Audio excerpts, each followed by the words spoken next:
con César Miguel Rondón, en Conexión. La voz que cuenta la historia mientras ocurre. Muy buenos días.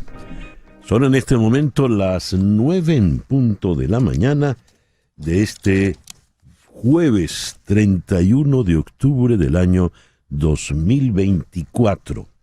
Día de Halloween, día de brujas. En este momento a las 9 en punto de la mañana usted está en sintonía de En Conexión por Éxito 107.1 FM, la emisora del sur de Miami, territorio Éxitos.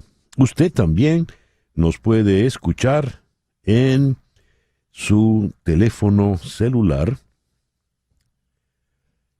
si usted descarga la aplicación Actualidad Media Group. Esa aplicación usted la puede descargar de manera gratuita en su celular. Y si usted entra en www.exito107.com, además de escucharnos, pues nos podrá ver. Aquí recibo el saludo de... A ver, ¿qué me pasó? Que perdí los saludos. María Morales, en Maracaibo hay un día lluvioso. Gloria Herrera en Bogotá. Ricardo Portal Piña en Béziers, Francia. Chere Ramos está en El Hatillo, en Caracas. Pepita Sampedra en Houston. José Tadeo Rodríguez en Churuguara, Estado Falcón. Rosmary Martínez, Happy Halloween en South Miami. Miver Quesada en Margarita. Mimoni Ani Anram están en Bogotá. Doña María Alicia Sifontes en Caracas. El amigo Juan Acuña y su camión hoy desde Forest Park en Georgia. Dice acá Juanito González en Caracas, Carlos Cuevas en Westchester, muy preocupado por lo que está sucediendo en la comunidad de Valencia, ya en España, nosotros también. Hoy vamos a hacer un contacto allí. Henry Moreno celebra su Halloween en Atlanta. Victoria Ambrosino nos saluda con cariño desde México. El cariño es retribuido. Gracias a todos. Pues Xavier Míguez está en Barcelona, España, en un día triste ante la hecatombe que ha producido la Dana. Sí, es realmente una pena, algo realmente lamentable. Bien, gracias a todos por reportar la sintonía de En Conexión. En Conexión es una producción de Flor Alicia Anzola para Éxito 107.1 FM en Miami, con Laura Rodríguez en la producción general. Muy buenos días, Laura. Muy buenos días a todos, feliz jueves. Mariel Sofía Rodríguez en Madrid, en la producción informativa. Buenos días, Mariel Sofía. Hola, muy buenos días, feliz jueves para todos y felicidades a todos los fanáticos de los Dodgers. Muy bien. Jesús Carreño en la edición y montaje. Carlos Prato está en los controles. Buenos días, Carlos. Muy buenos días y feliz Halloween. Feliz Halloween. Y ante el micrófono, quien tiene el gusto de hablarles, César Miguel Rondón.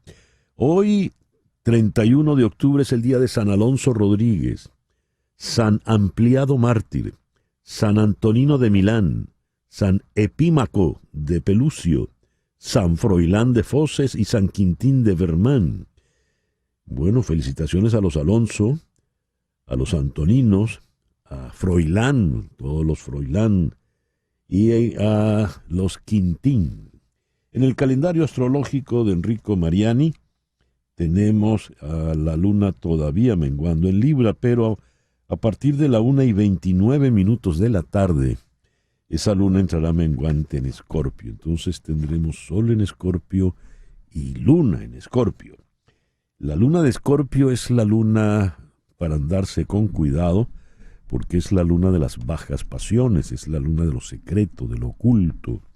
Es la luna de los brujos. Vamos a tener noche de brujas con luna en Escorpio. Y es la luna para renunciar, para arrancar de raíz todo aquello que nos sirve. Así que por el día de hoy tenemos un sol y dos lunas. Luna menguante en Libra y a partir de la 1:29 de la tarde menguante en Escorpio. El sol está en Escorpio en este día de Halloween, jueves 31 de octubre del año 2024. Hoy es el día del Halloween.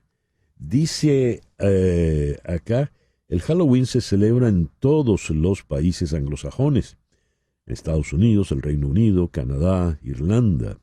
Aunque últimamente esta fiesta se ha universalizado, se celebra ya también en países de América Latina, en España también.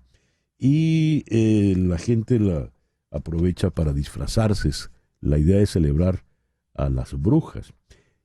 Tiene que ver algo culturalmente ancestral, porque, por ejemplo, está muy cercano al Día de los Muertos, que será el próximo sábado 2, porque mañana es el Día de los Santos. Muy bien. Es también el Día Mundial del Ahorro. Es el Día Mundial de las Ciudades. Más de la mitad de la población mundial, el 54% de la población, 4.000 millones de personas, vive en ciudades. Es también el Día Internacional del Arroz. Día del Poeta Virtual. Se pone de manifiesto a todas aquellas personas que escriben cada día sus pensamientos, ideas, emociones a través de Internet. Los poetas virtuales suelen tener su propio blog y utilizan las redes sociales como herramientas para escribir sus textos. Todos tienen algo de poeta, todos han escrito alguna vez un poema, aunque después lo hayan botado, ¿no? Lo hayan tirado al zafacón, como dicen por acá. Pero todos, ¿cómo es que decía? De músico, poeta y loco, todos tenemos un poco. Bien, felicitaciones pues a todos los poetas virtuales. El programa de hoy lo vamos a iniciar con Juan Carlos del Pino, el ex rector del Consejo Nacional Electoral. Con él vamos a revivir cómo fue esa jornada dura y difícil del 28 de julio. Además, confesó recientemente que sí le habían hecho propuestas monetarias, sí habían tratado de sobornarlo. Luego en Cali vamos a conversar con María Inés Rivadeneira, a propósito de la COP16, Conferencia de las Partes del Convenio sobre la Diversidad Biológica. Están asistiendo líderes mundiales, presidentes, a esta cumbre del COP16 en Cali. Aquí en Miami vamos a conversar con la periodista Erika Carrillo. Erika es una destacada y muy experimentada periodista de investigación aquí en la ciudad. ¿Cómo hemos de comportarnos como consumidores de noticias el próximo martes 5 de noviembre? Habida cuenta que, como dicen, será una noche larga con informaciones de todo tenor, porque se verá, la competencia está cerrada, la elección está cerrada. ¿Cómo saber dónde está una noticia falsa, un fake news? ¿Dónde está la verdad? ¿Cómo saber de dónde a qué atenernos? En Valencia, allá en España, vamos a conversar con Ángel Expósito. El presentador de La Linterna de COPE ha viajado a Valencia para hacer cobertura de la tragedia por Dana y él nos pondrá al tanto de todo. Recién he leído la novela Aquello que no se dice de Carolina Jaimes Branger. Vamos a ir a Barcelona, en España, para conversar con ella. Y Fernando Arriaza no nos puede atender porque está volando desde Nueva York de regreso aquí a casa, a Miami. Pero Mari Montes sí está todavía en Nueva York, así que con ella vamos a conversar sobre ese juego de ayer. Todo indicaba que los Yankees iban a ganar y que iban a ganar con comodidad, que se iría al sexto juego, pero el béisbol, como la vida, te da sorpresas.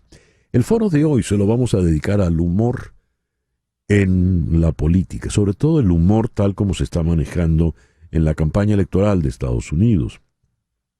Más que humor, el humor negro, humor oscuro. Según The Atlantic, hay un trabajo sobre cómo Donald Trump y Elon Musk han manejado temas de humor.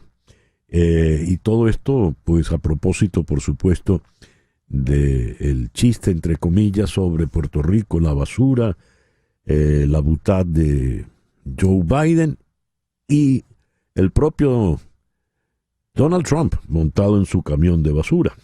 Esto lo vamos a abordar con el destacado humorista y politólogo Laureano Márquez, y nos va a acompañar otra destacada politóloga en Ciudad de México, la internacionalista Brenda Estefan. Ese es el programa que hemos preparado para el día de hoy, 31 de octubre del año 2024.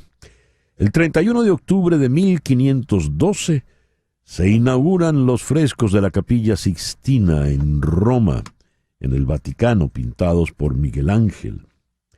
El 31 de octubre de 1517, 5 años después, Martín Lutero envía sus 95 tesis a Alberto de Brandenburgo, el arzobispo de Mainz, precipitándose así la Reforma Protestante. El 31 de octubre de 1541, 29 años después de haberse inaugurado la Capilla Sixtina, Miguel Ángel Buonarroti termina de pintar el Juicio Final, que es la pared que está al fondo de la Capilla Sixtina. Siguiendo con pintores, el 31 de octubre de 1632 nació el gran Jan Vermeer, quien falleciera de apenas 43 años en 1675. El 31 de octubre de 1798, el químico y matemático británico John Dalton descubre la discapacidad para diferenciar colores, llamada discromatopsia o ceguera de los colores, y en su honor se le llama popularmente a esto daltonismo, por el señor John Dalton. Él sufría de daltonismo y se dio cuenta de que sus amigos se burlaban de él por lo desacertado que era al combinarse los colores al vestir. Y ahí fue donde él dijo, bueno, algo pasa conmigo. El 31 de octubre de 1837, en la ciudad de Cincinnati, William Procter y James Gamble fundan Procter & Gamble. El 31 de octubre de 1942 se da el primer juego amistoso entre los eternos rivales. Ganó el Magallanes BBC 4-0 al entonces Cervecería Caracas. El 31 de octubre de 1958, fecha muy importante, Acción Democrática, COPEI y URD firman el Pacto de Punto Fijo. Lo firman por el primer partido Rómulo Betancourt, Rafael Caldera por el segundo y Jovito Villalba por el tercero.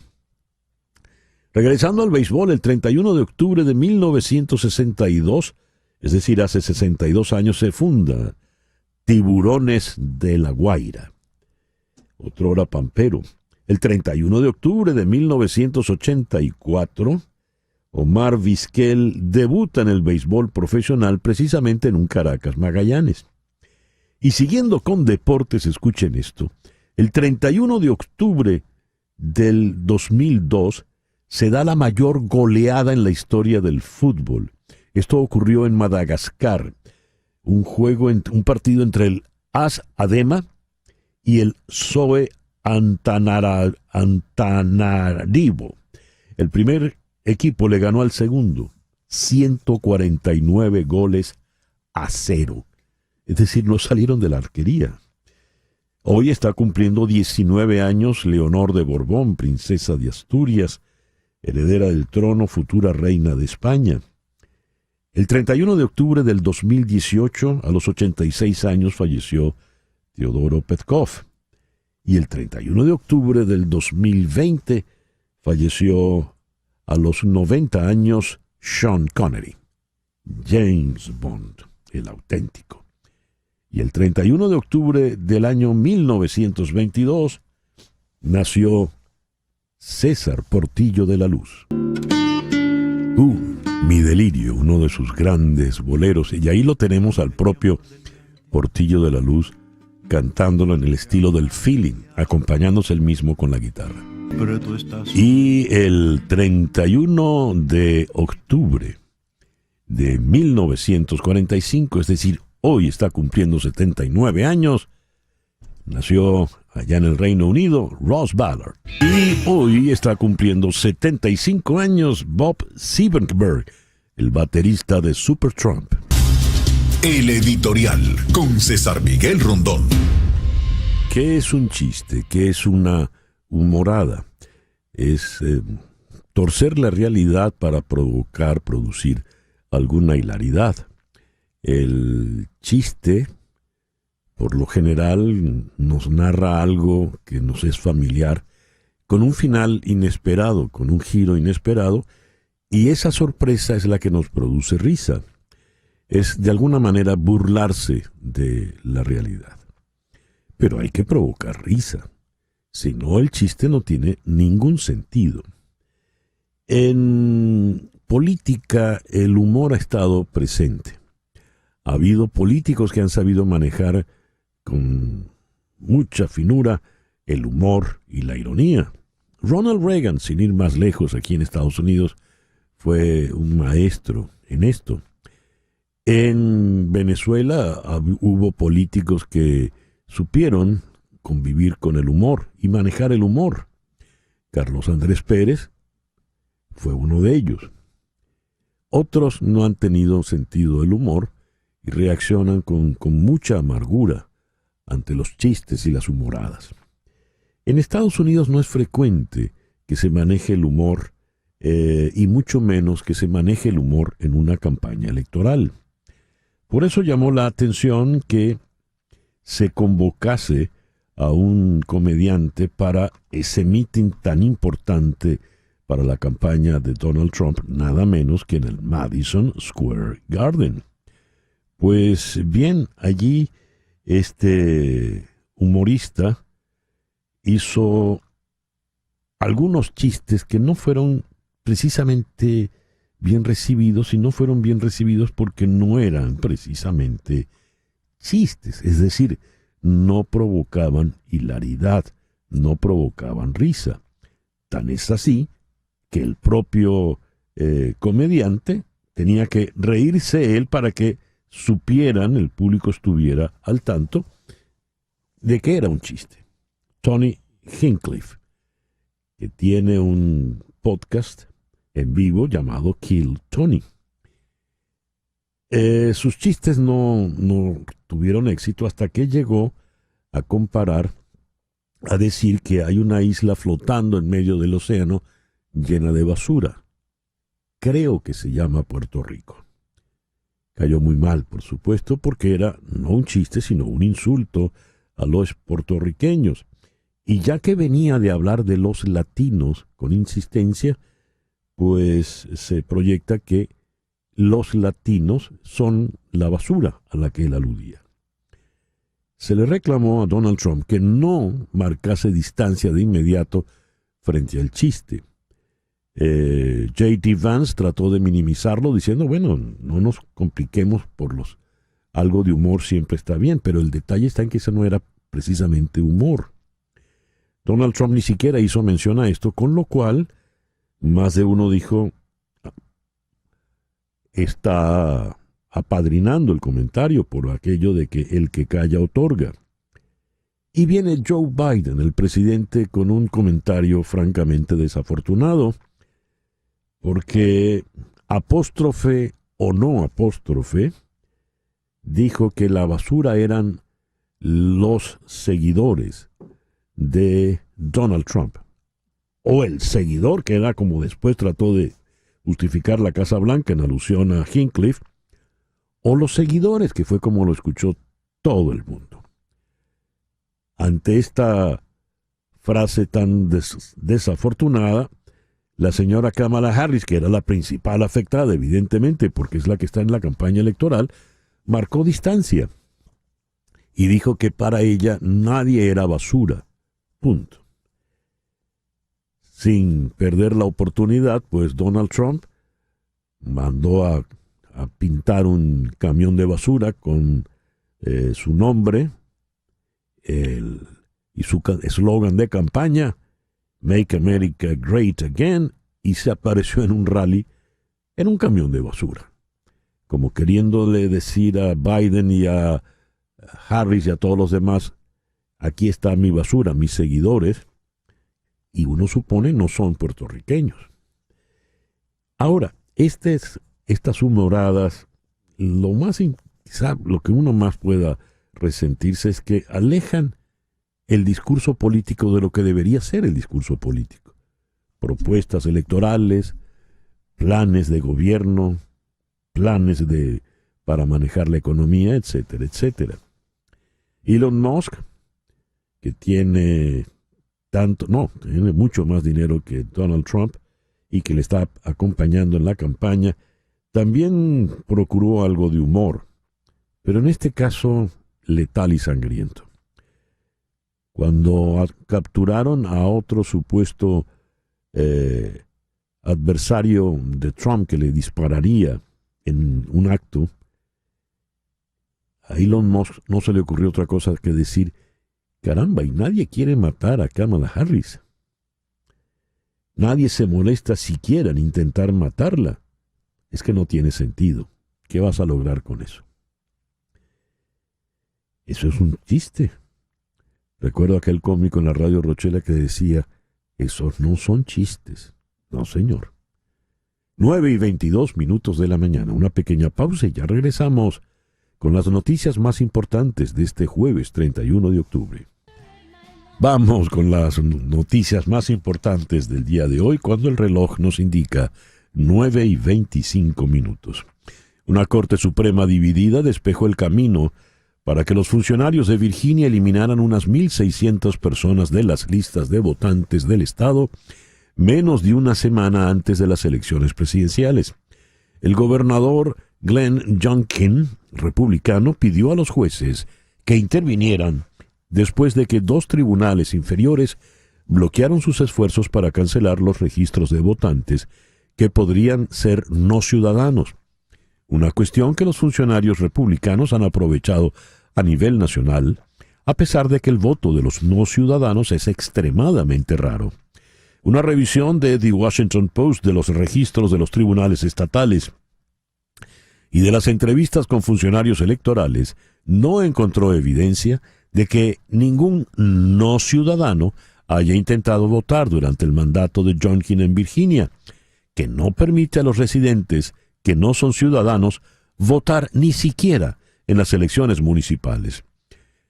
Youngkin rechazó los informes del Post, aunque reconoció la posibilidad de errores. El objetivo del proceso, dijo, no era impedir que votaran las personas que son ciudadanos, sino tener un proceso confiable para las personas que se habían identificado a sí mismas como no ciudadanas, con múltiples mecanismos de seguridad, en caso de que alguien fuera expulsado por error de la casilla de la lista de votación. Cita textual. Al menos 43 votantes elegibles eliminados erróneamente en el condado de Prince William han vuelto a registrarse exitosamente, mientras que hay 8 votantes en el condado de Loudoun. Donald Trump, mientras, aprovechó las irregularidades constatadas por las autoridades para afirmar que se han hecho trampas en las elecciones presidenciales de Estados Unidos, dejando entrever que podría negarse a reconocer su derrota si pierde, tal y como hizo en 2020. El candidato republicano se niega sistemáticamente a comprometerse a reconocer el resultado de los comicios. El miércoles, ayer, denunció trampas a una escala nunca vista antes, así lo dijo, en Pensilvania, uno de los estados clave que decidirán el resultado el próximo martes. La víspera, Trump afirmó en las redes sociales que suceden cosas muy feas en este estado y pidió a la policía que haga su trabajo sin tardar. Las autoridades judiciales de un condado de Pensilvania anunciaron la semana pasada la apertura de una investigación sobre un lote de 2.500 solicitudes de inscripción electoral que contenían información de identidad incorrecta. La economía estadounidense tuvo un crecimiento sólido de 2,8% anual en el tercer trimestre, pero no cumplió las expectativas del mercado, según datos oficiales publicados ayer, a menos de una semana de las elecciones. En el periodo de julio a septiembre, la mayor economía del mundo creció impulsada por el consumo y el gasto público. La expansión de 2,8% es inferior al 3% anual medido en el segundo trimestre, según la estimación preliminar del Departamento del Comercio. Los analistas esperaban precisamente 3% de crecimiento del PIB, según el consenso reunido por Briefing.com. Si se miran cifras como el crecimiento del PIB o los ingresos o el consumo o incluso el empleo, se podría decir, caramba, esta economía está en muy buena forma. Cita textual para Dan North, economista senior de Allianz Trade North America. The Economist está aprovechando el espacio dejado por los medios de comunicación estadounidenses, incluidos The Washington Post, Los Angeles Times y USA Today, y respalda a la vicepresidenta Kamala Harris en las elecciones presidenciales. Los partidarios reacios de Trump que leen The Economist se están engañando a sí mismos, dijo la revista. Trump representa un riesgo inaceptable para Estados Unidos y el mundo. John Prideaux, editor estadounidense de la publicación británica, explicó la decisión. No creemos que ser independiente y ser obstinado estén en conflicto entre sí. Los periodistas tienen opiniones firmes sobre los temas que cubren porque son expertos. Es extraño fingir que no es así. Fin de la cita. La Casa Blanca trató de minimizar las consecuencias de los comentarios basura del presidente Biden, mientras que destacados demócratas, incluida la propia señora Harris, se distanciaron del comentario.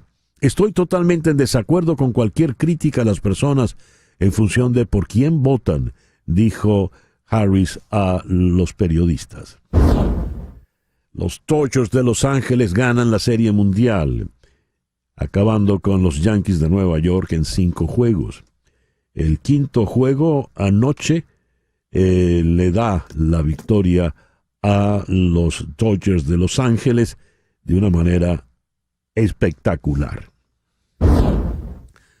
Familiares de detenidos en el contexto de protestas postelectorales en Venezuela protestaron ayer frente a la sede del Ministerio Público en Caracas para exigir que se retiren los cargos imputados, entre los que señalaron el de terrorismo.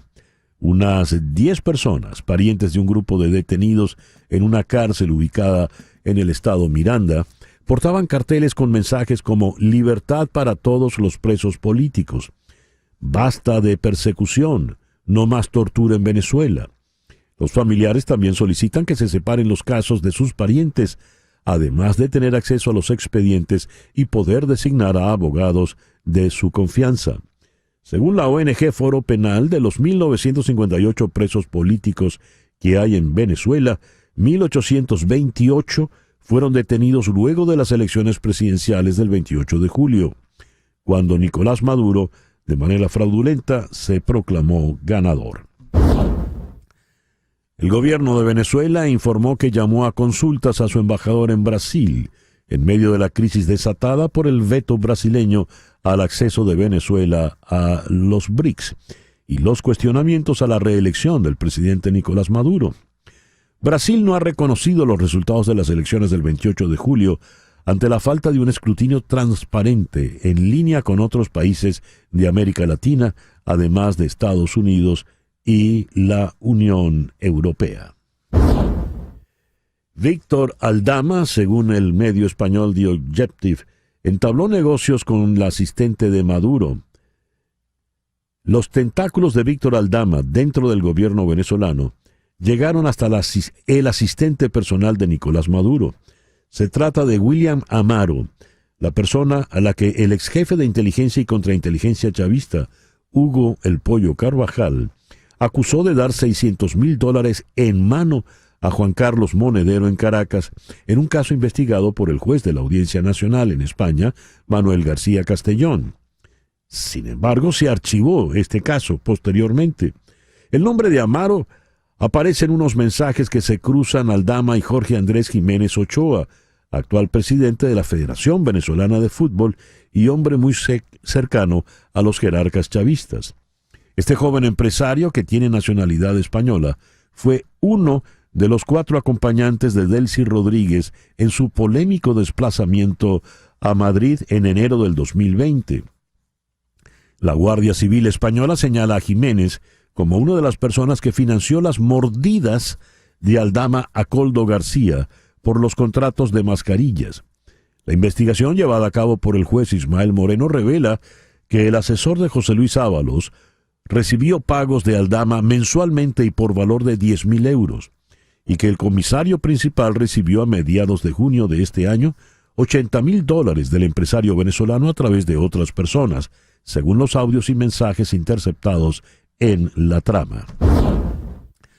La depresión o borrasca conocida como Dana, depresión aislada en niveles atmosféricos altos, ha causado graves daños en toda España, especialmente en la zona sur y este de la península, y un centenar de fallecidos ha dejado, cifra que podría aumentar con el paso de las horas.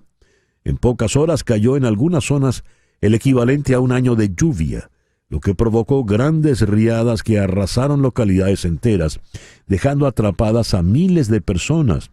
Dada la dimensión de la tragedia, considerada una de las catástrofes naturales más graves de la historia reciente de España, se han declarado 3 días de luto en el país.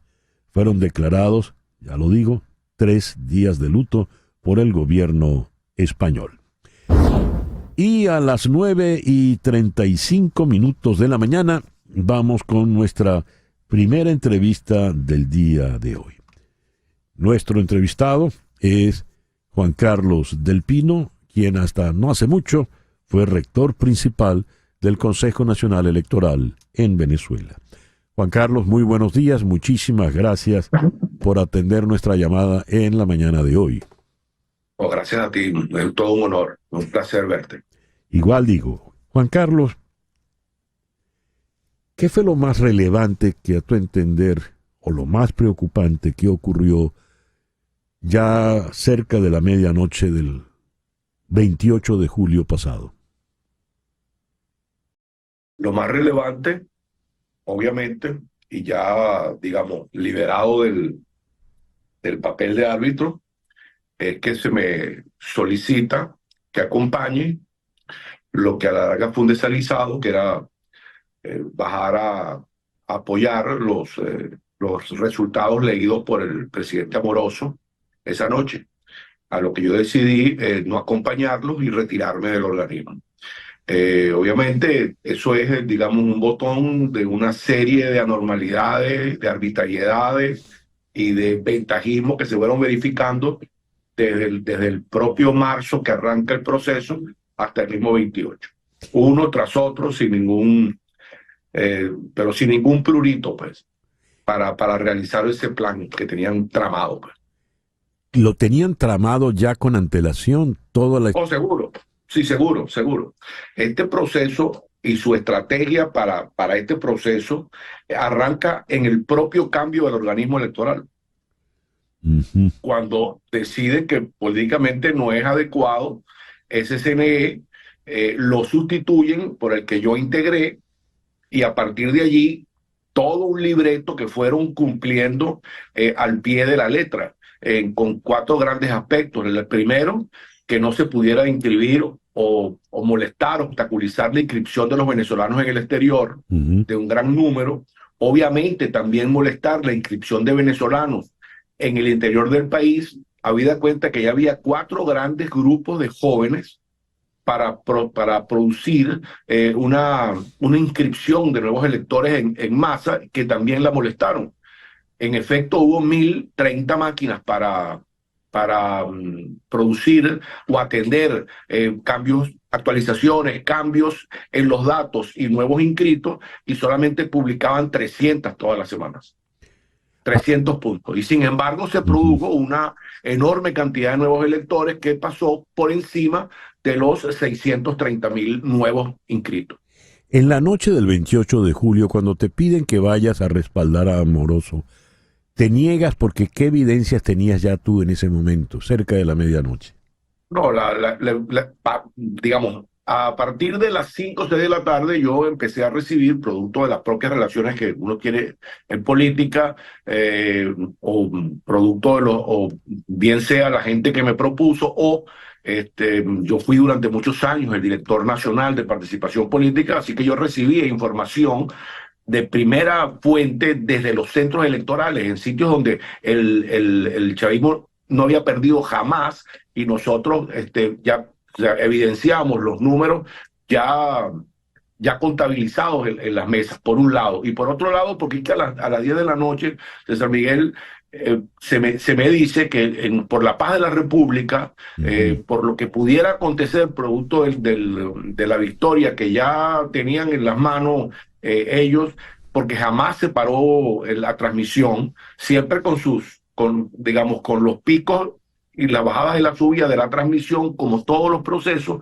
ya está evidenciada en su propia transmisión que ellos estaban perdiendo las elecciones. Así me lo hacen ver y yo decido que no lo acompaño. Sin embargo, hay gente que cree que yo lo hice, digamos, solo. Es que yo llamé gente de la oposición. Yo llamé al secretario privado del Mundo, González Urrutia. Yo llamé al secretario general nacional del partido de la postulación principal, González Urrutia. Llamé a miembros de la plataforma para decirles lo que me estaban diciendo y que yo había tomado la decisión de no acudir, y además, bueno, el respaldo que me dieron algunos de ellos a decir que estaba muy bien que no convalidara ese anuncio.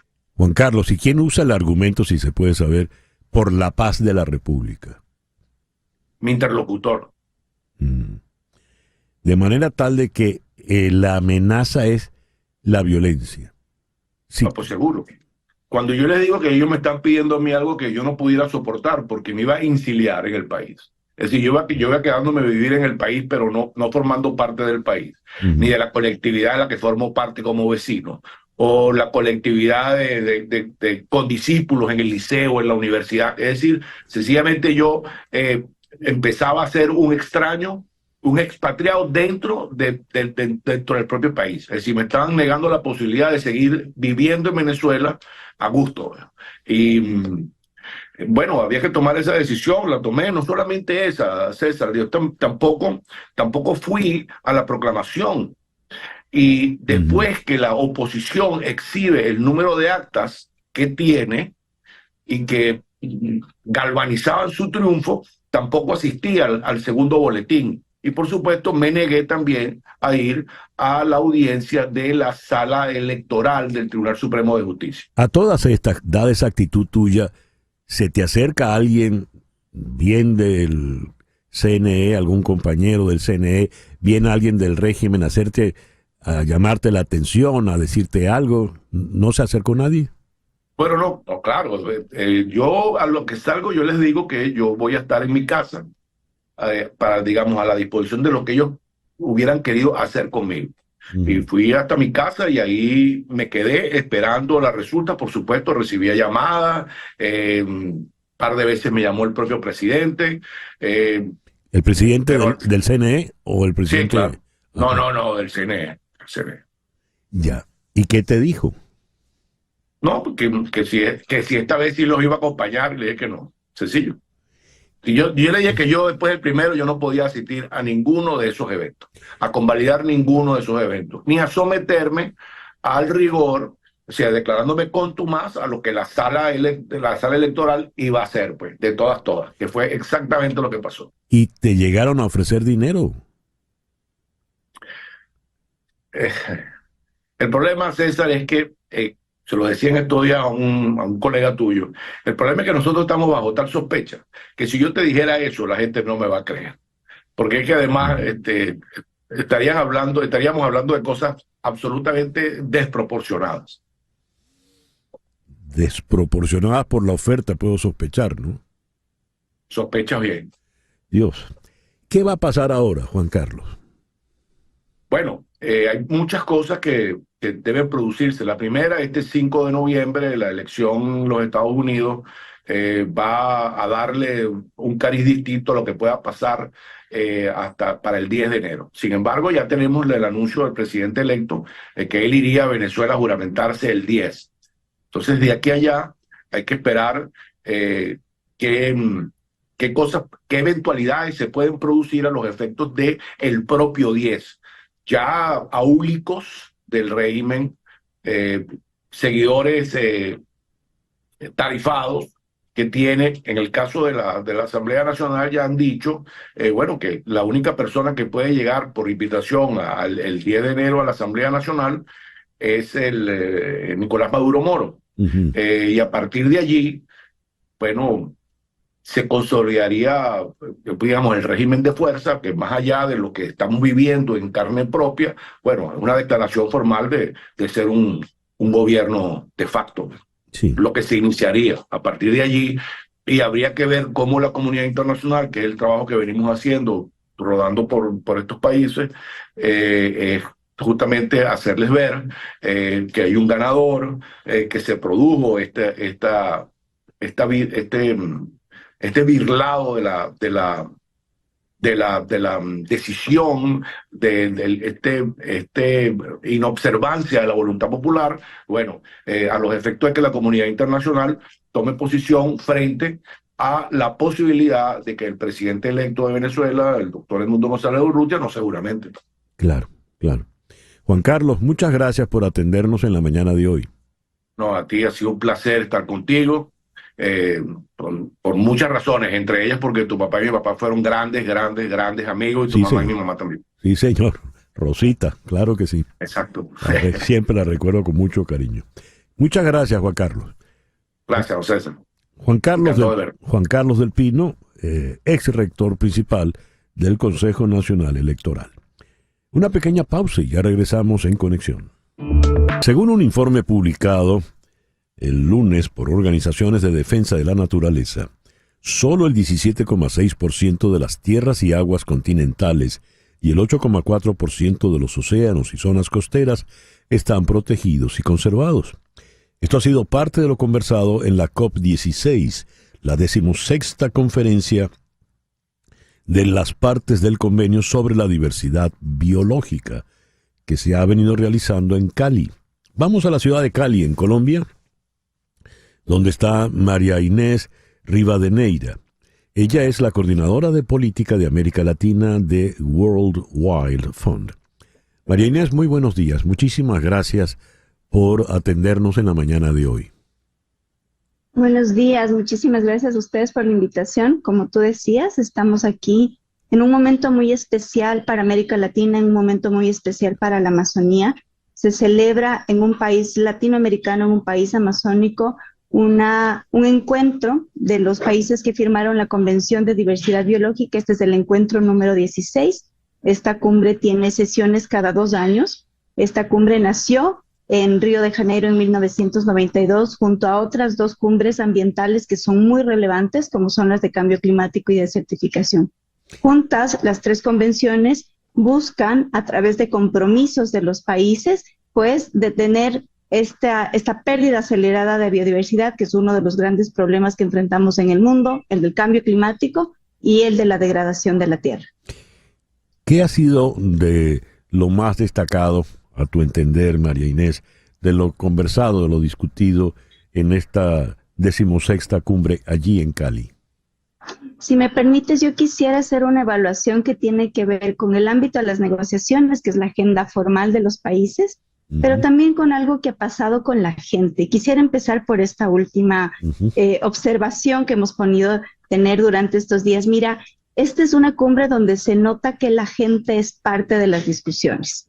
Tenemos por primera vez en la cumbre de biodiversidad se hacen 2 espacios, un espacio donde se dan esta agenda oficial de negociaciones, asisten los delegados y delegadas de países, se tienen eventos paralelos que están relacionados con la agenda, y hay otro espacio que se llama Zona Verde, donde hay una agenda ciudadana con respecto a temas ambientales.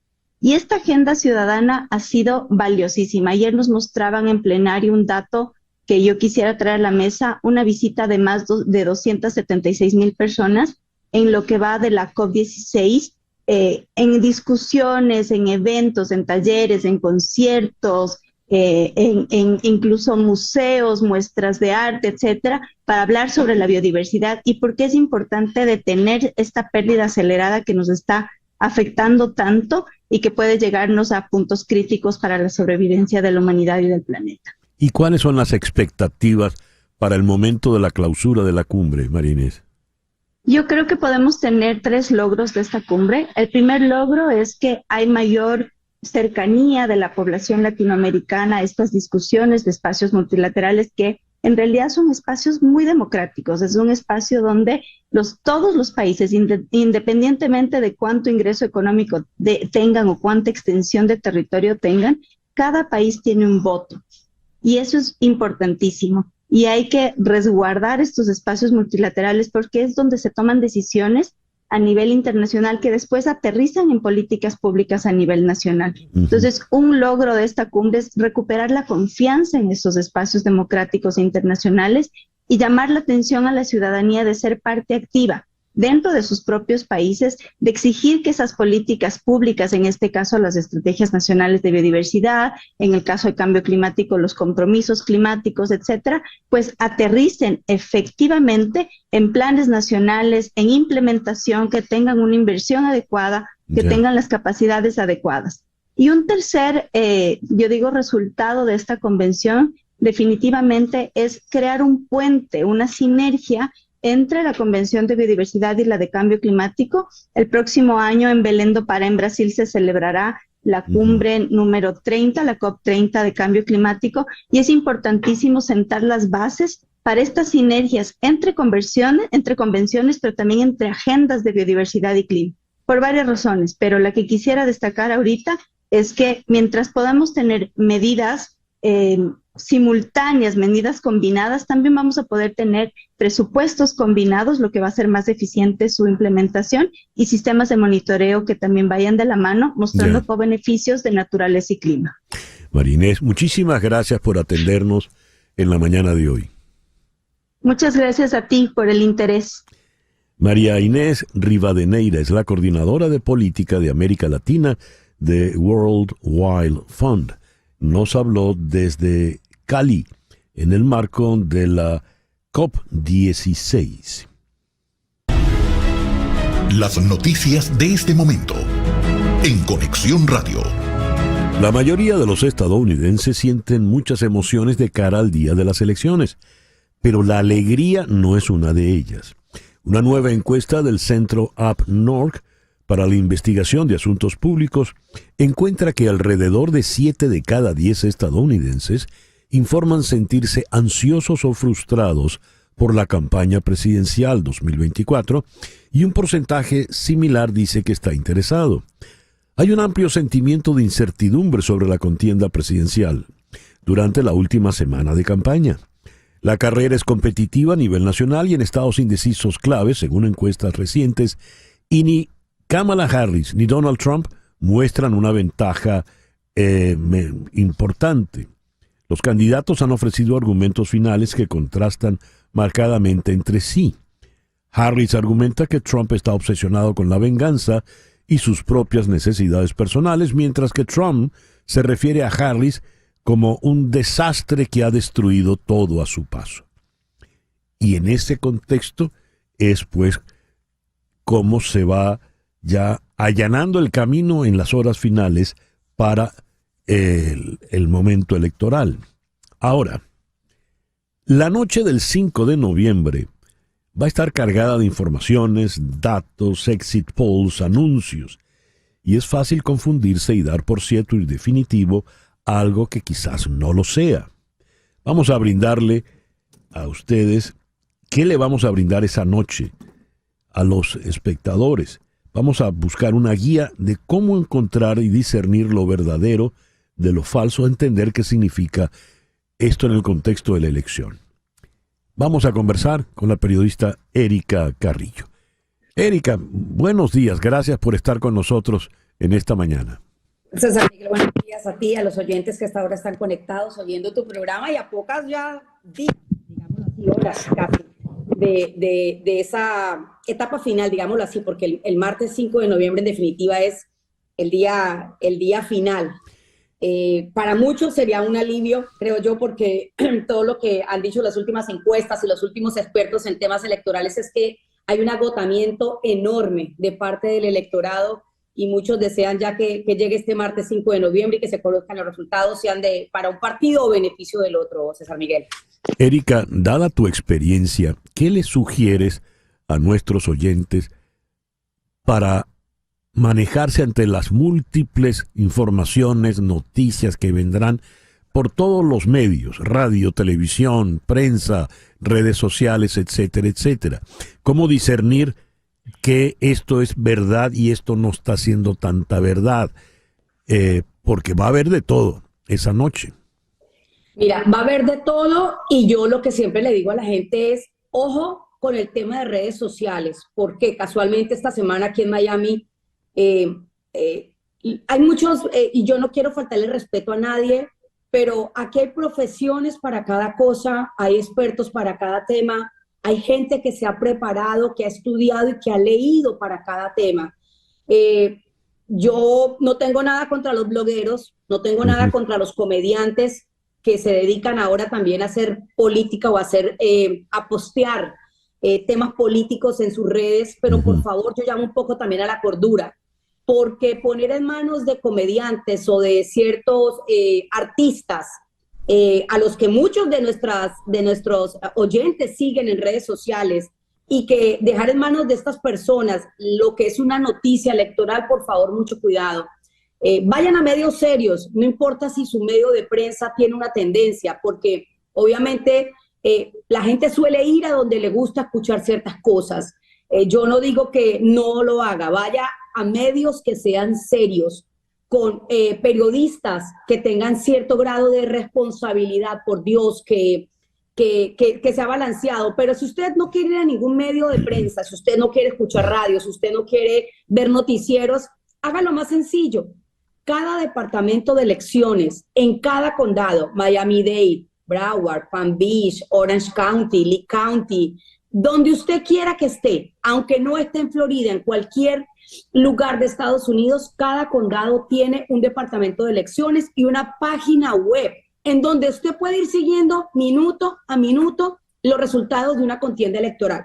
La página de Miami-Dade es súper buena, es súper rápida. Normalmente los primeros reportes salen 7:20, 7:30 de la noche, es decir, el mismo 5 de noviembre, señores, aproximadamente a las 7:20 o 7:30 de la noche ya hay un primer resultado de conteo. ¿Por qué? Y la gente no piense que esto es un fraude, que como en 20 minutos contaron si las urnas cierran a las 7. Señores, no es ningún fraude, sáquense cosas de la cabeza de fraude. Es porque aquí tenemos un proceso ya establecido para contar boletas ausentes. Aquí se van tabulando. ¿Qué quiere decir? Todas esas esas boletas que se enviaron por correo, que usted llenó en su casa y la mandó por un buzón de correo. Pero además, todo ese voto anticipado. Acuérdense que hemos tenido este viernes, este domingo van a ser 2 semanas de voto anticipado en el que la gente fue a las urnas y ya votó. Eso se va tabulando a diario. Por eso es que a diario nosotros sabemos cuántas personas han votado en cada ciudad, en cada distrito, en cada condado. Ese tabuleo ya está listo y se contabiliza ya la noche. Tan pronto las urnas cierran a las 7, a las 7:20, 7:30 ya hay un primer parte. Señores, 2, aprendan a confiar en su departamento de elecciones. Yo sé que aquí hay mucha gente que en redes sociales dice, no, esta semana que se cayó una caja de boletas de un camión. Y este post desafortunado, en mi opinión, de estos, gente a la que respeto, pero así como respeto a ciertos artistas locales, yo también les pido, por favor, con postura. Vi que habían posteado como, ya están incendiando cajas, ya se están robando los votos. No, señores, hay que tener cuidado con eso. Y usted que lee, había 1000 comentarios en ese post. Ya. 1000 comentarios, pero espérate, César Miguel, dando por hecho que era verdad, que se estaban robando ya los votos. A mí lo que me sorprende es eso, señores, hay que tener mucho cuidado con lo que se postea, hay que tener mucho cuidado con lo que se lee en ciertos portales y en ciertos perfiles, porque insististe, a redes básicas. Insististe, Erika, en medios serios. Sí. ¿Qué es un medio serio? ¿Cómo? Mira, un medio serio, en mi opinión, es un medio que tiene primero una tradición larga, y si no larga, por lo menos una tradición sostenida de que no ha mentido, de que no se había visto ni. Mira, CNN, yo sé que hay gente que critica CNN o Fox. Fox tuvo una demanda en la elección después de la elección del presidente Trump, y tuvo una demanda en la que perdió. ¿Por qué? Porque aunque Fox siempre ha sido un medio serio, en mi opinión, César Miguel, siempre ha sido un medio al que la gente le cree, tiene muy buenos periodistas, tiene muy buenos presentadores, pero Fox permitió de manera sostenida que se dijeran mentiras de que aquí hubo un fraude electoral. Por eso Fox perdió una demanda por difamación y tuvo que pagar cientos de millones de dólares por haber difamado a la compañía que hizo las máquinas, la compañía que puso las máquinas de votación en la elección pasada, porque no fue cierto que manipularon la máquina para hacer perder a Trump. ¿Qué es un medio serio? Fox sigue siendo, en mi opinión, un medio al que la gente puede acudir. Ahora, tengan cuidado con los presentadores de opinión. Señores, recuerden que hay presentadores que dan opinión personal.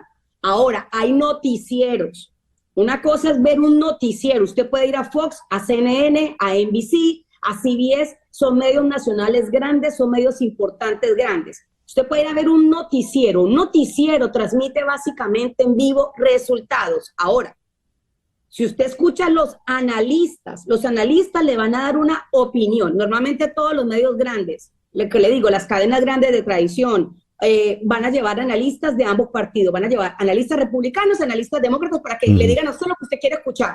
Pero guíese por resultados que salen de los departamentos de elecciones. Es básicamente eso. Agencias de AP, agencias como la AP, agencias como Reuters. ¿Por qué? Porque tienen una cadena enorme de información sólida. Yo nunca he visto una demanda contra AP o contra Reuters por mentir en un resultado de elecciones. Tengan en cuenta eso aquí localmente. Localmente los noticieros, sea Canal 10, sea el de las 7, sea Univisión, sea Telemundo, aquí jamás ha habido una demanda contra un noticiero local por haber mentido en un resultado de elecciones. Porque los noticieros lo que hacen es decirle la información que va saliendo de las fuentes oficiales. ¿Qué es una fuente oficial? El departamento de elecciones, los registros de votantes que llegan a un departamento de elecciones y un departamento de elecciones que da resultados sobre las contiendas. Muy bien. Erika, te agradezco mucho pues que nos hayas atendido en la mañana de hoy. Claro que sí, yo invito a los votantes, señores.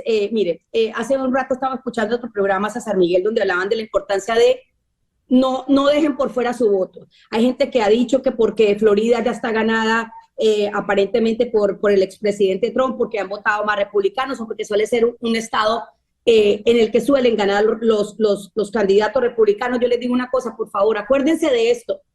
El martes 5 de noviembre no estamos decidiendo solamente un presidente. Ayer la FPL, escúchenme bien los que están oyendo el programa. Aquí se queja la gente que porque le suben la luz.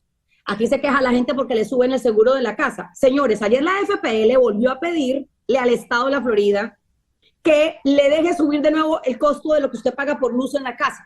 Adivinen qué, ni Kamala Harris ni Donald Trump tienen nada que ver con la FPL. Ahora, nuestros senadores estatales sí, nuestros legisladores estatales sí, y hay 17 en elección en esta boleta electoral. Señores, por Dios, voten y otra cosa, dejen de votar por partido, por Dios. Durante los últimos 30 años, el estado de la Florida ha estado en manos, la legislatura estatal ha estado en manos del mismo partido. En los últimos 30 años, señores, la mayoría de la legislatura estatal ha sido de tendencia republicana. Señores, si no les gusta lo que está pasando con los seguros, con la FPL, con las carreteras, con los peajes, por favor, vayan y voten. El voto suyo es su voz en Tallahassee. Y es mucho más importante a veces las leyes que están en el estado. Muchas gracias, Erika, de verdad. Claro que sí. Erika Carrillo es una periodista de mucha experiencia aquí en la ciudad de Miami. 10:05, una pequeña pausa y ya regresamos con nuestro foro del día de hoy.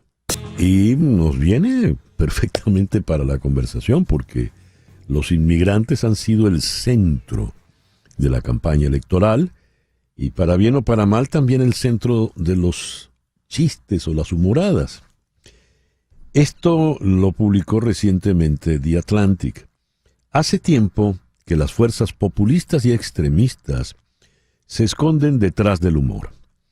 En las décadas finales del siglo XX usaban la ira, el miedo, pero han entendido que en la era de Internet y los memes es mucho más fácil y viralizable esconder cualquier cosa detrás de una supuesta broma. ¿Por qué le seguimos la corriente? Viene esto muy a tono con las últimas ocurrencias en la campaña electoral.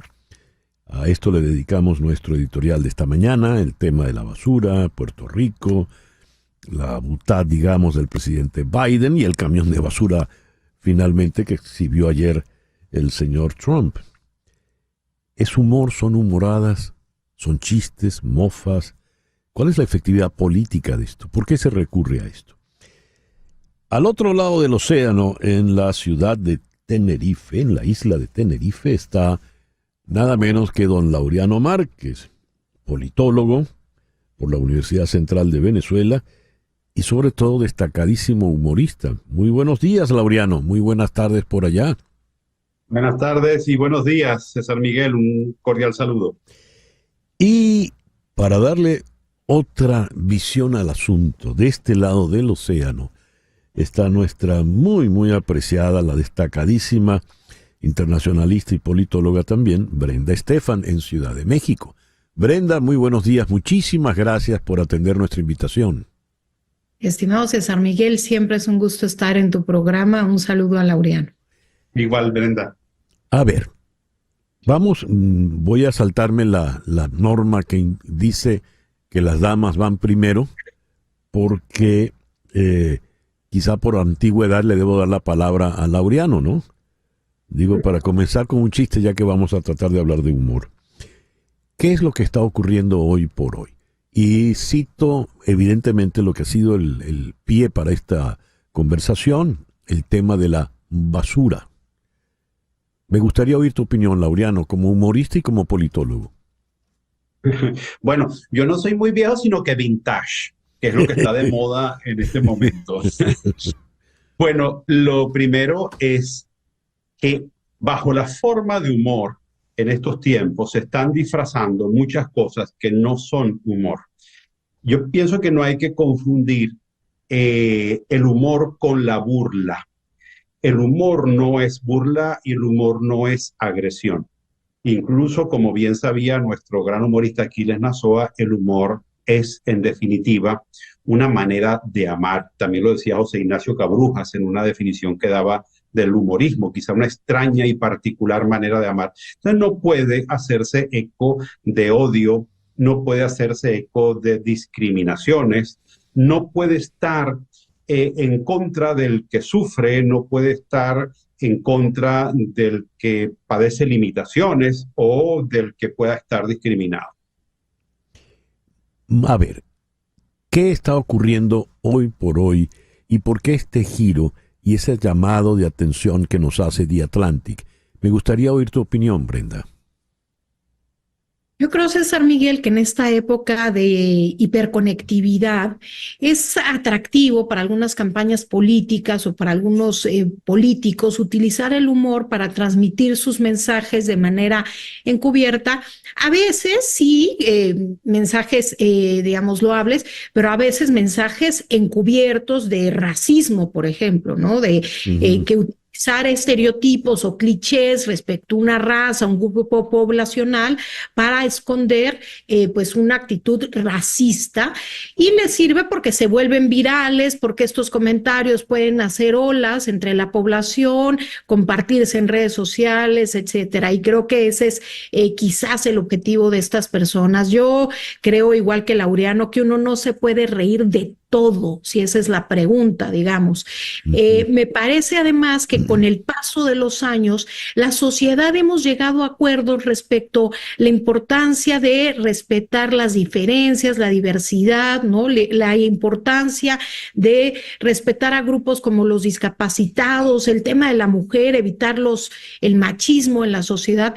Y sin embargo, parece que un sector, que es el del humor, se da el lujo de decir, no, a mí eso no me aplica. A mí estas nuevas convenciones sociales o estos nuevos entendimientos y acuerdos a mí no me aplican. Como si todos los demás tuviéramos que, digamos que, hacer un update en nuestro sistema operativo de cómo tenemos que relacionarnos con el mundo y con la sociedad, pero algunos humoristas dicen, a mí eso no, porque yo me puedo reír de todo y mi tarea es poner el dedo en cosas sensibles. Entonces, creo que no puede ser así, creo que no puede haber una excepción, creo que a través del humor se pueden esconder actitudes muy nocivas para las sociedades, y yo pongo el ejemplo de las películas de Disney, que cuando nosotros éramos niños quizás un Peter Pan era algo común y corriente, pero que hoy cuando uno se sienta a ver estas películas, al inicio de ellas hay una leyenda en donde Disney dice, nosotros reconocemos que aquí hay estereotipos de género, de raza, etcétera, que en su momento estaban mal, pero no los vimos, más o menos digo lo que dice esta leyenda, y que siguen estando mal. Pero el reconocer que eso está mal, aunque pareciera parte de algo ya normalizado, es muy importante, me parece. Muy interesante lo que plantea Brenda. Teniendo eso en cuenta, me gustaría oír tu opinión, Laureano, sobre los últimos acontecimientos, puntualmente el hecho de la basura, que ha terminado hasta en un camión de basura, ¿no? Claro, claro. El punto, yo escuché el comentario y el punto es que yo no le terminé de encontrar dónde estaba el lado humorístico. Es decir, no había nada allí que produjese gracia o que pudiese mover a la hilaridad. Era simplemente un comentario agresivo en contra de Puerto Rico. Entonces, que además, como parte de una campaña electoral, tampoco entiendo muy bien por qué endilgarle la etiqueta de basura a posibles electores. Pero bueno, ese sería otro tema. El punto es que yo creo que hay extremos. Es decir, estamos viviendo un tiempo en el cual, a diferencia de otros momentos de la historia donde nosotros crecimos con un humorismo que tenía limitaciones porque trabajábamos en televisión y había ciertas normas, etcétera, etcétera, estamos viviendo como el extremo opuesto. Es decir, el hecho de que si soy humorista puedo decir cualquier cosa y eso no es así. Es decir, hay normas, hay límites, hay estrategias de comunicación que tienen que incluir el respeto a la diversidad, a la existencia del otro, a su dignidad como persona, etcétera, etcétera. Entonces, creo que en este caso, primero, no le encuentro el lado humorístico y además de esto me parece simplemente una agresión. Claro, una agresión hecha por un humorista, lo cual eso no lo convierte en modo alguno en un... ¿Qué cosa? Más de uno está sospechando que la aparición del humorista fue, como suele decirse, un disparo en el pie o el tiro salió por la culata. Pero en una campaña electoral, y más en una campaña electoral tan cerrada como la que se está viviendo en Estados Unidos, todo tiene un fin proselitista, o ese debería ser la meta, ¿verdad? Tengo que ganar electores a como de lugar. Brenda, políticamente hablando, ¿estas estrategias están teniendo éxito o tan siquiera tienen sentido? Pues lo que vemos es una campaña de Donald Trump totalmente desinhibida, digamos, en estas provocaciones que buscan apelar al electorado de más derecha, de extrema derecha.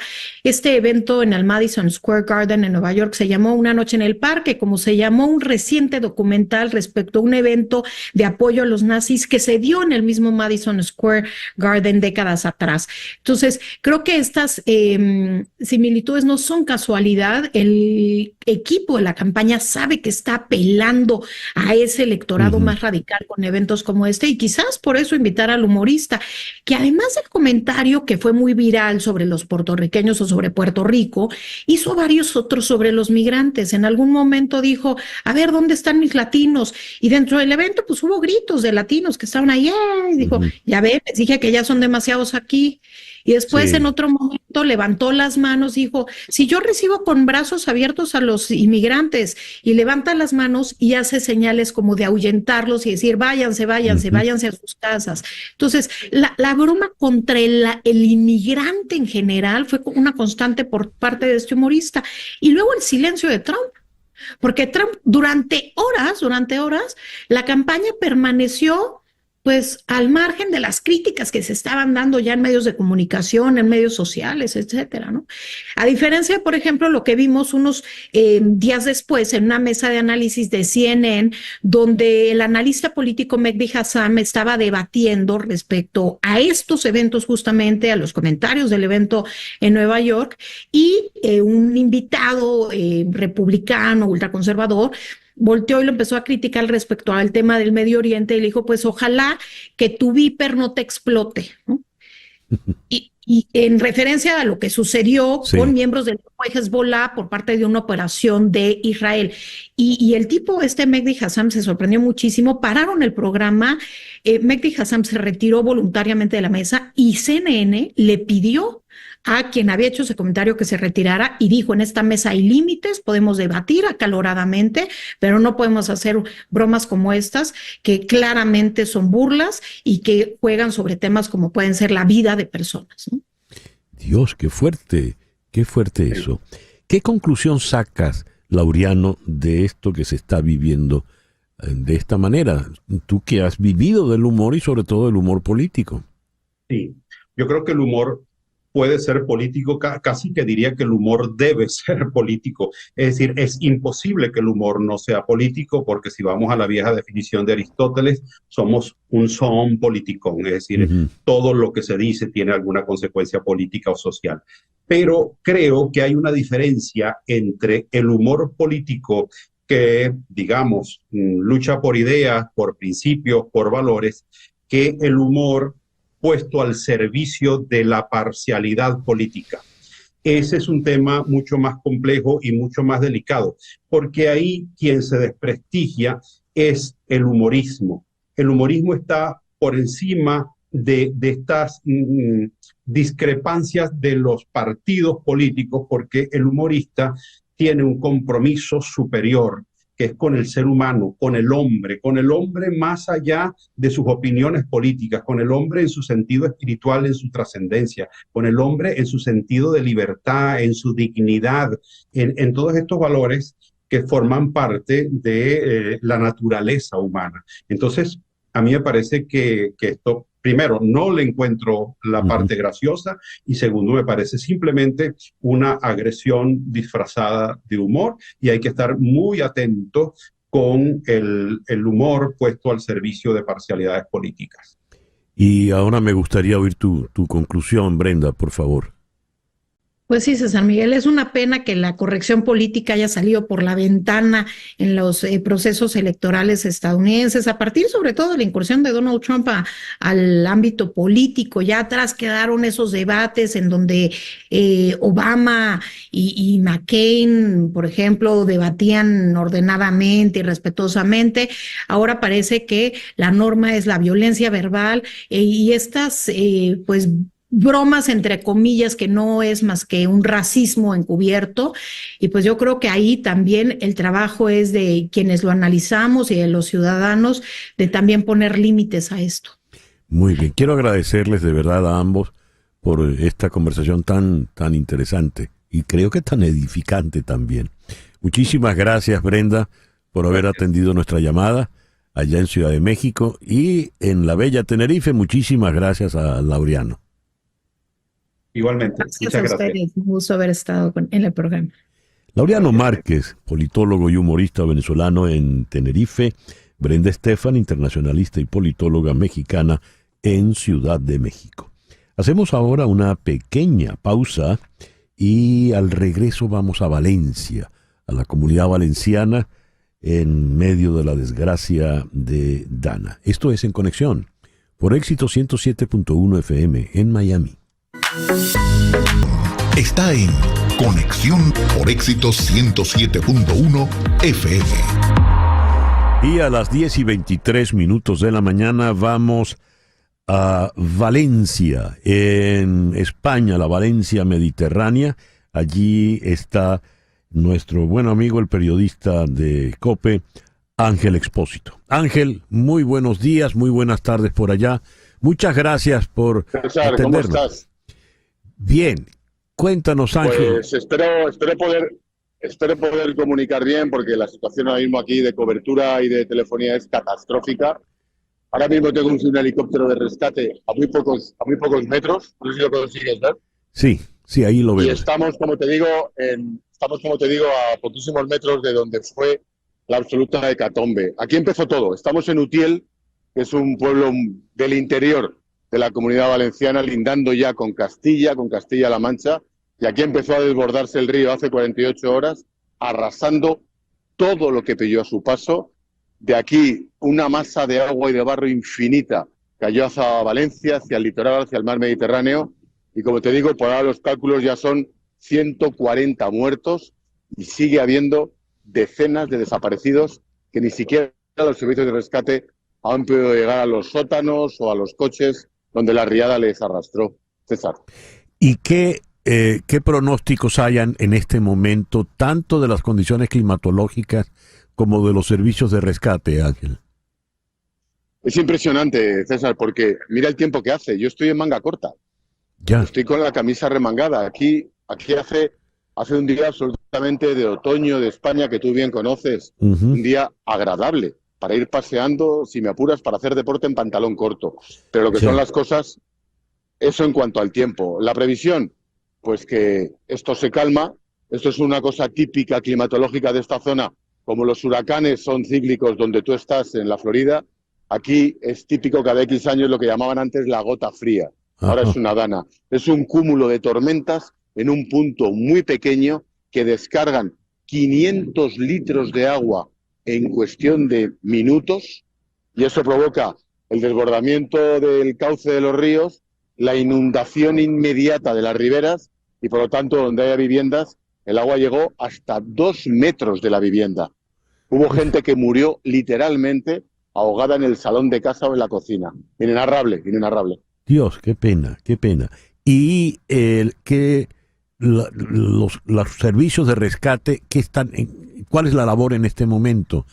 ¿Qué cifra de desaparecidos están manejando? Los servicios de rescate, no se sabe siquiera la cifra de desaparecidos. Te hablan de decenas porque nadie quiere alarmar más de lo necesario. 140 cadáveres, se ha rescatado hasta la pasada noche gente que todavía estaba encima de los coches o en los tejados y en las azoteas de las casas desde hace 2 días, y se calcula que los muertos pueden pasar, por decirte una cifra, de los 200. Es cuestión de horas que vayan apareciendo, porque el problema está en que no se puede ni siquiera comunicar. No hay luz, no hay cobertura telefónica, y si me apuras, los servicios de emergencia, la unidad militar, la Guardia Civil, Protección Civil, están trabajando a ciegas, buscando a ciegas en el barro. Las personas ¿cuál es la instrucción para las personas? ¿Evacuar o permanecer en sus hogares? No. Las personas ahora mismo es que no circulen por la carretera para dejar hueco a los camiones y a los servicios de rescate y no entorpecer la labor de los sanitarios. La misión ahora es intentar no salir de casa, repartir agua, repartir comida y aguantar. Y empezar a limpiar y a limpiar barro. Es impresionante. Estos son 48 horas después, pero lo que queda aquí es cómo reconstruyes esto dentro de un mes, dentro de 2 o el año que viene. Dios. Ángel, te agradezco inmensamente pues que nos hayas podido atender en la mañana de hoy. César, gracias a vosotros por interesaros, y ya te lo dije, nos vemos pronto. Este fin de semana estaremos en Miami. Muy bien, aquí te esperamos para atenderte. Ángel Expósito es el periodista más popular que tiene la radio en España, es el que conduce la linterna de la COPE y suele correr a donde está la noticia, por eso está en este momento allí en Valencia. Son las 10:28 de la mañana. Vamos a dejar allá al fondo a Freddie Mercury con la Rapsodia Bohemia y vamos a hablar de María Trina Burgos. ¿Quién es María Trina Burgos? Ella es una destacada abogada egresada de la Universidad Católica Andrés Bello en Caracas, que tiene más de 25 años de experiencia aquí en Estados Unidos, trabajando temas migratorios. La especialidad de ella es inmigración, ella solo se ocupa de la inmigración. Y está licenciada para trabajar en los 50 estados de la Unión y en Puerto Rico. Así que ella puede hacerse cargo de tu caso.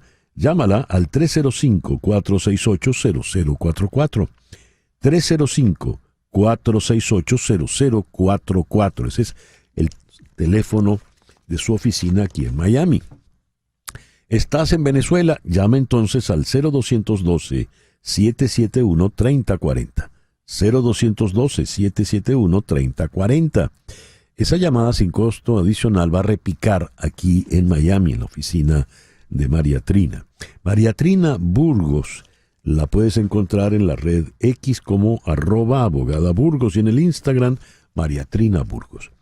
305-468-0044. María Trina Burgos, tu abogada venezolana de inmigración. Anoche terminé de leer la novela de Carolina Jaimes Branger, editada por Planeta, Aquello que no se dice. Es un viaje a la Caracas, aunque es Caracas Maracay, porque estamos en tiempos gomecistas y Gómez prefería despachar desde la Ciudad Jardín, no le gustaba estar en Caracas. Y ya de entrada, un epígrafe tomado de nuestra muy apreciada poeta zuliana Jacqueline Goldberg nos pone en lo que debemos buscar, en aquello que no se dice. Terminaremos tras una máscara y la máscara entre las rodillas. Es tan clara la oscuridad, tan inútil todo, casi todo. ¿Qué hay detrás de esa máscara? ¿Qué es eso, aquello que no se dice?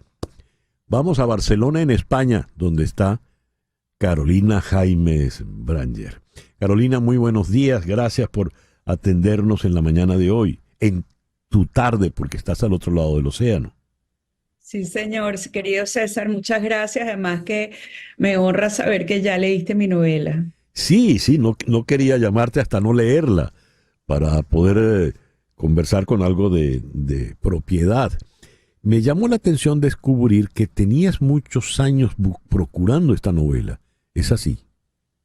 Sí, es así, porque la escribí en 3 etapas, no sino en 3 etapas, porque empecé la novela más o menos en el 2002, 2003, a sugerencia de Luis Alberto Machado, que yo le conté varias historias que yo oía de niña en mi casa, y él me contestó, me dijo, niña, pero tú tienes ahí no una, sino tienes varias novelas.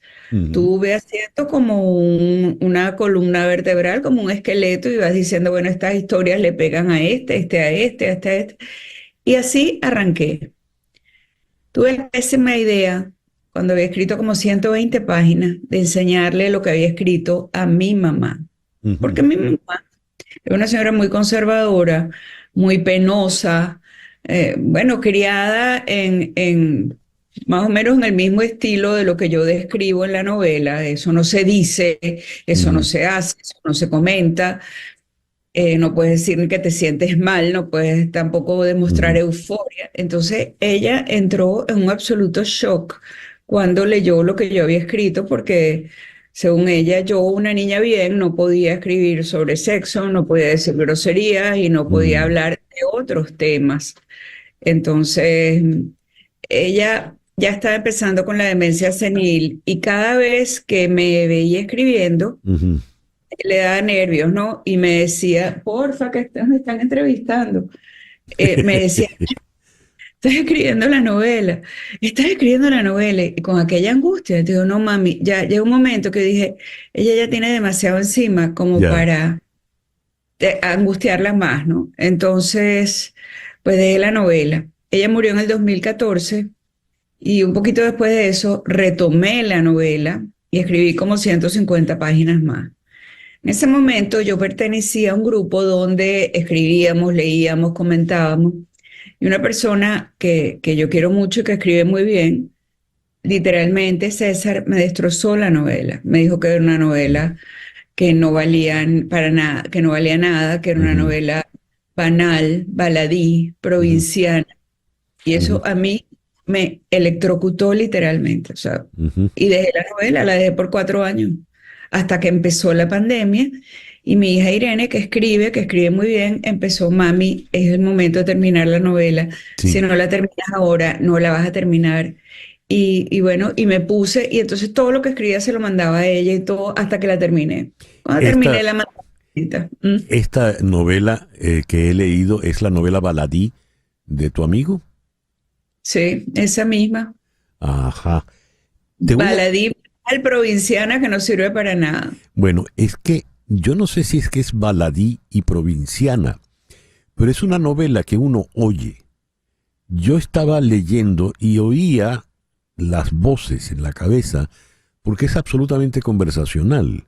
Es decir, yo he oído esas conversaciones a lo largo de mi vida. Es una novela profundamente caraqueña. Y pongo en autos a nuestros oyentes. Es la historia de la familia Alcántara, comienza cuando el señor Alcántara, don Eduardo Alcántara, recibe una llamada para formar parte del gabinete de Juan Vicente Gómez, y termina cuando la familia Alcántara se va al exilio luego de la caída de Medina Angarita. Y hay un personaje fundamental que a lo mejor tiene rasgos de la mamá de Carolina Jaimes, que es doña Cecilia, que es como la gran policía de este matriarcado, que es la que dice eso no se dice, eso no se hace, eso no se toca, y se horroriza por todo. De hecho, me llamó mucho la atención porque cuando viene el golpe de Estado y vienen a gobernar los adecos, dice ella, la gente de bien se tiene que ir porque viene a gobernar la chusma. Ujú. Tal cual, bueno, esa es la protagonista.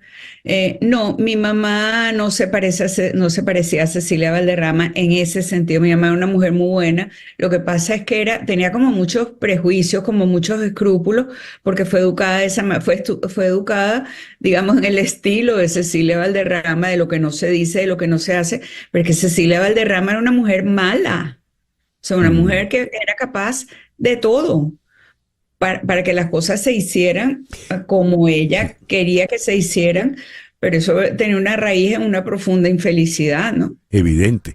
Hay algo que me llamó mucho la atención de la novela, aparte de que la oía mientras la leía. Es una novela vertiginosa porque pasan muchas cosas muy rápido. No te das pausa, casi parece escrita por un libretista que tiene que tener al público enganchado de capítulo en capítulo. No te diste pausa. La pobre Leonor le ocurre de todo, por ejemplo, que es la hermana mayor. Ujú. Sí, bueno, fíjate que lo escribí así, no pensando en un libreto, aunque mira, ojalá que se convierta, cruzo mis dedos para que se convierta en un libreto, pues Está servida, déjame decirte, está servida, ¿eh? Gracias. Yo Netflix ya estaría llamando. Bueno, ojalá, o sea, de verdad que digo amén, que pasen Los Ángeles y digan amén. Porque yo lo que quería era que la gente, exactamente, que la gente se enganchara, pues, porque a veces hay novelas con capítulos muy largos y la gente ahorita está acostumbrada a leer cosas muy cortas. De hecho, si tú ves, por ejemplo, en los artículos de opinión, te dicen tiempo de lectura, 3 minutos, 4 minutos. Entonces, eso es que ha disminuido la atención de las personas. Entonces yo lo que quería justamente era que la gente mantuviera la atención, entonces hacer como escenas cortas, pero que te dejaran enganchada, que tú quisieras saber, bueno, ¿y qué le pasó a este? Porque después empieza otra que también es interesante. Entonces así vas de hecho todos los comentarios que he recibido, que te puedo decir que todos han sido buenos, y incluso escritores me dicen, es que no la puedo soltar. Anoche me acosté a las 3 de la mañana por tu culpa, porque no la podía soltar hasta que la terminé. Entonces, En las partes de sexo, me llamó la atención la crudeza con que se habla de sexo. bueno, el sexo es parte de la vida, César. No estoy diciendo que no lo sea. Te estoy haciendo un comentario de la obra, de la novela. La crudeza con que, porque como está muy coloquial toda, el coloquio sobre el sexo es también muy, muy franco, muy descarnado, ¿no? Sí, bueno, yo escribo así. Y también cuando digo las cosas las digo muy francas y descarnadamente. Entonces, bueno, ahí está reflejada mi escritura en la novela. Y políticamente hablando, porque si bien no hay una alusión en el hueso de la novela, no es de gratis que comience con Gómez y termine con la caída de Medina. Es decir, ahí hay subyace una propuesta política, ¿verdad? Claro, es que, bueno, primero que una novela que se desarrolla a partir de 1908 y termina en 1946, no puede soslayar el tema del gomecismo. Y ahí tú ves en la novela que hay dos partes que son familia, que están claramente enfrentadas con respecto a lo que piensan de las dictaduras y lo que piensan de Gómez en particular.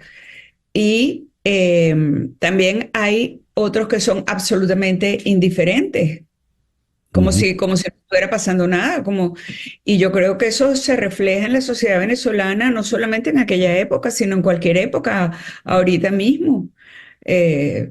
Hay gente que está de parte, hay gente que está en contra y hay gente que es absolutamente indiferente, que te dice yo no me meto en política, y ahí tú ves las consecuencias de no meterse en política o de ser indiferente a la política, porque no todo el mundo quizá tiene madera para meterse a político, pero caramba, tienes opinión, tienes derechos, también tienes deberes. Entonces yo creo que por ahí también va... la novela es una novela de denuncia, y de denuncia de muchas cosas, pues, denuncia de hipocresía, denuncia de tiranía, denuncia de amores no correspondidos, o denuncia de racismo. O sea, son muchos los temas que he ido tocando, ¿no? La gente bien, como se definen ellos a sí mismos en la novela, no quedan muy bien parados. Para nada. Para nada, pero es que tú lo ves todavía, César, ¿de dónde salieron los bolichicos? De gente bien.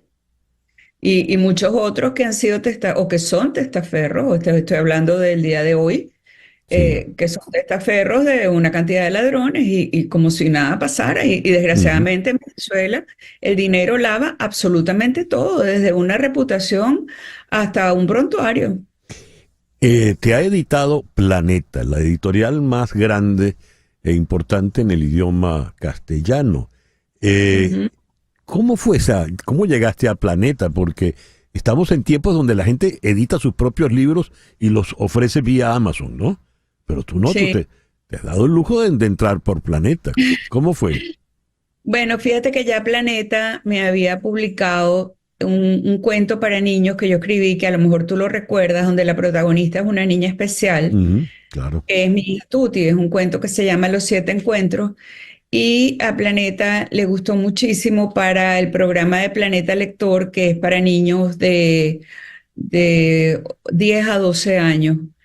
Entonces ellos publicaron ese cuento que se había publicado en Venezuela. En Venezuela eso fue increíble, la venta de ese cuento, porque fueron más de 10.000 ejemplares que se vendieron en un año. Y entonces, pues, alguien en Planeta le llegó el libro y ellos me contactaron a decirme que ellos lo querían publicar. De hecho, todavía en Colombia se consigue. A mí me gustaría mucho volverlo a editar en Venezuela, pero Planeta Venezuela cerró. Ya. Sí. Bueno, tantas cosas que han cerrado, pero... Claro, ya yo tenía establecido el contacto con Planeta, y cuando terminé la novela se las mandé con el miedo de que lo que tú dijiste es una novela venezolanísima, es una novela caraqueña. Y yo dije, bueno, vamos a ver qué les parece, cuando, bueno, sorpresa, te la vamos a publicar. ¡Wow! ¡Qué emoción ese día! No te imaginas. ¿Y cómo ha sido recibida, Carolina? Estupendamente bien, estupendamente bien. La presentación en Bogotá fue increíble, primero porque la cantidad de periodistas que me entrevistaron, todos, absolutamente todos, habían leído la novela, César, cosa que me dio mucho gusto, porque yo sé que tú la leíste, pero en Venezuela a mí me ha pasado que yo he llegado con un libro para una entrevista sobre el libro, y 3 minutos antes me dicen, dime más o menos de qué va lo que tú escribiste. Y yo, 3 minutos antes de ir al aire te voy a explicar un libro.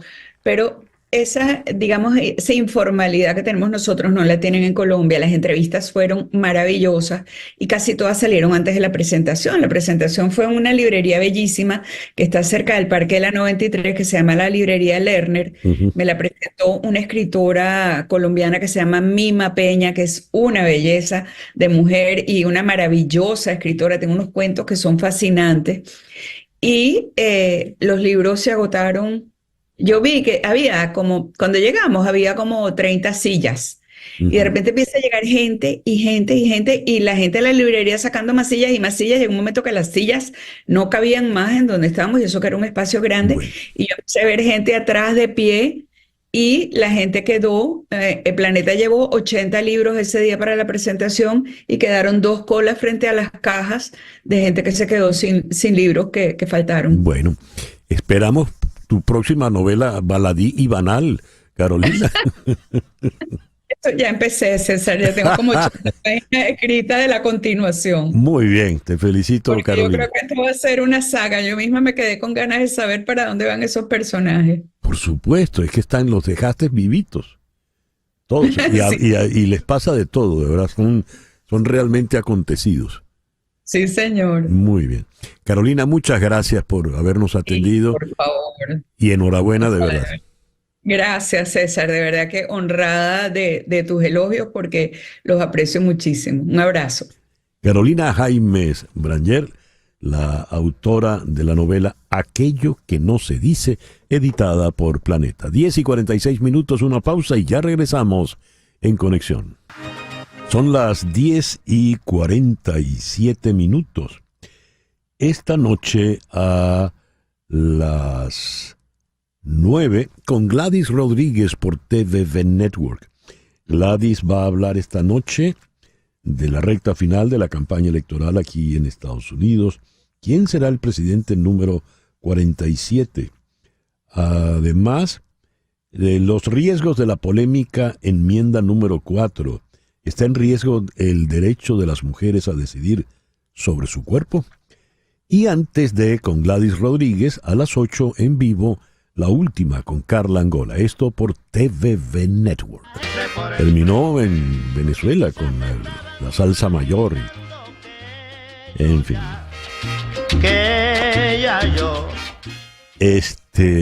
Ayer tenía un compromiso social pendiente del juego.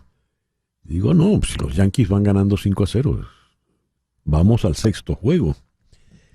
Sin embargo, en el béisbol, como en la vida, las sorpresas son la orden del día y resulta que los Dodgers son los campeones mundiales. ¿Qué pasó? Vamos a Nueva York. Allí todavía está la dama del béisbol, Mari Montes. Mari, muy buenos días. Gracias por atendernos. Muy buenos días, César. Los Dodgers campeones en 5 juegos.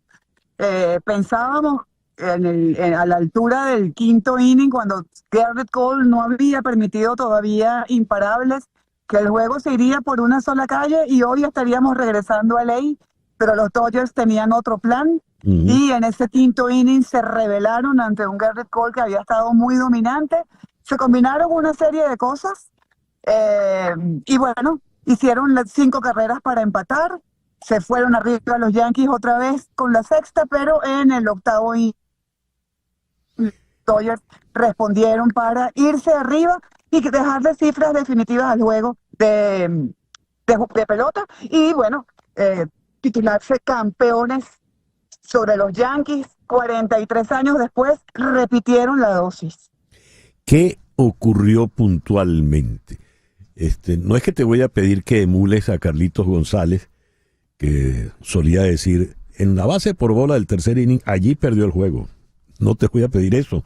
Pero a tu entender, ¿dónde se cambió todo?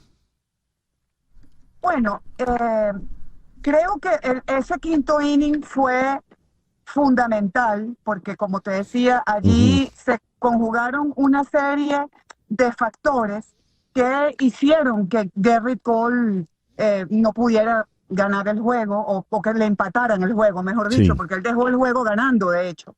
Kike Hernández le conectó un primer imparable, luego vino una línea al jardín derecho de Tommy Edman que propició un error de Aaron Judge, que creo que fue clave en ese episodio.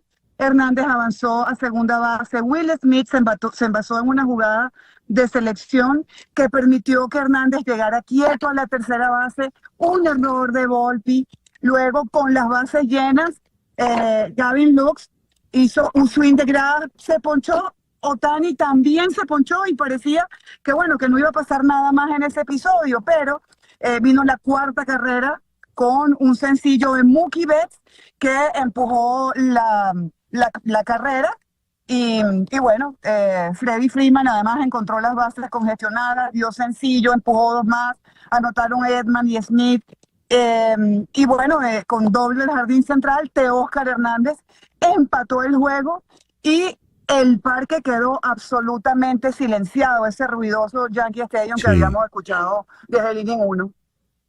Dios, Y bueno, Un desagüe, te diría. bueno, pues ahí y han perdido por la mínima y de visitantes, ¿no? Que es como tan penoso, porque si estuvieran ellos de home club, tú dices, bueno, lo dejaron en el terreno, pero no. Bueno. No, porque al final, bueno, yo creo que Dave Roberts, otra clave del juego fue que manejó magistralmente el bullpen. Uh-huh. Y tener como cerrojo en el inning 9 a Walker Buehler, que es un hombre que está para estos momentos. Él es un pitcher diseñado para octubre. Y ayer lo demostró. Muy bien. Bueno, Mari, disfruta de la ciudad de Nueva York, pues ya sin tener que ir al estadio. Será hasta la primavera, pues cuando volveremos. Hasta la primavera, César. Encantada de la vida con una serie mundial muy emocionante, aunque se haya resuelto en 5 desafíos. Así es. Gracias, Mari, por atendernos en esta mañana. Gracias a ti. Mari Montes, la dama del béisbol desde la ciudad de Nueva York. Son las 10:54. En Conexión fue una producción de Floralicia Anzola para Éxito 107.1 FM El Rondón.